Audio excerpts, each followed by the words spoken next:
Tonight I can report to the world that the strikes were a spectacular military success. Iran's key nuclear enrichment facilities have been completely and totally obliterated.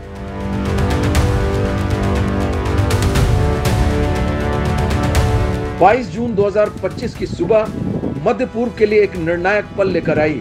अमेरिकी B-2 steel bomber और पनडुब्बियों से launch Tomahawk मिसाइलों ने Iran के 3 प्रमुख परमाणु ठिकानों Fordow, Natanz और इस्फहान को निशाना बनाया।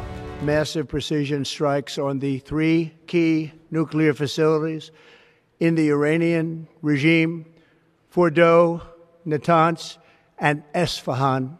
Congratulations, President Trump. Your bold decision to target Iran's nuclear facilities with the awesome and righteous might of the United States will change history.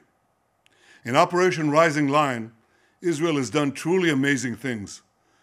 But in tonight's action against Iran's nuclear facilities, America has been truly unsurpassed. It has done what no other country on earth could do. इन हमलों में इस्तेमाल हुए विशेष bunker buster bomb, जिनका वजन करीब 30,000 pound था, उनका मकसद था गहराई में स्थित ठिकानों को पूरी तरह से नेस्तनाबूद करना।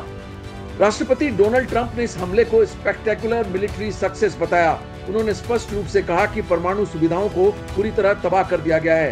अब ट्रंप ने चेतावनी भी जारी की है कि यदि ईरान अपनी परमाणु महत्वाकांक्षाएं नहीं छोड़ता तो और कार्रवाई की तैयारी है। And all of the United States military on an operation the likes of which the world has not seen in many, many decades. Hopefully we will no longer need their services in this capacity. I hope that's so. I also want to congratulate the chairman of the Joint Chiefs of Staff, General Dan Raisin Kane, spectacular general, and all of the brilliant military minds involved in this attack.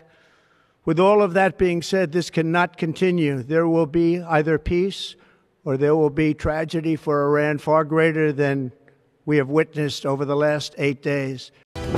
इस कार्रवाई को Israel की ओर से समर्थन मिला, लेकिन दूसरी तरफ ईरान ने इसे अंतर्राष्ट्रीय कानूनों का उल्लंघन बताया और कड़े प्रतिशोध की घोषणा की है। इसके साथ ही उसने चिताया है कि वह रक्षा और बदला दोनों कर सकता है।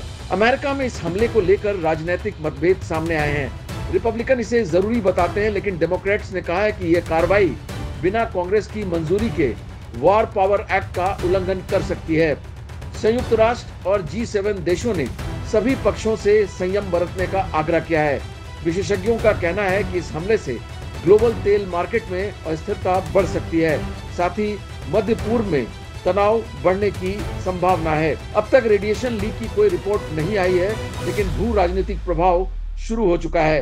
ईरान की अगली चाल पर पूरी दुनिया की निगाहें टिकी हुई हैं। न्यू दिल्ली पोस्ट की रिपोर्ट। जय हिंद।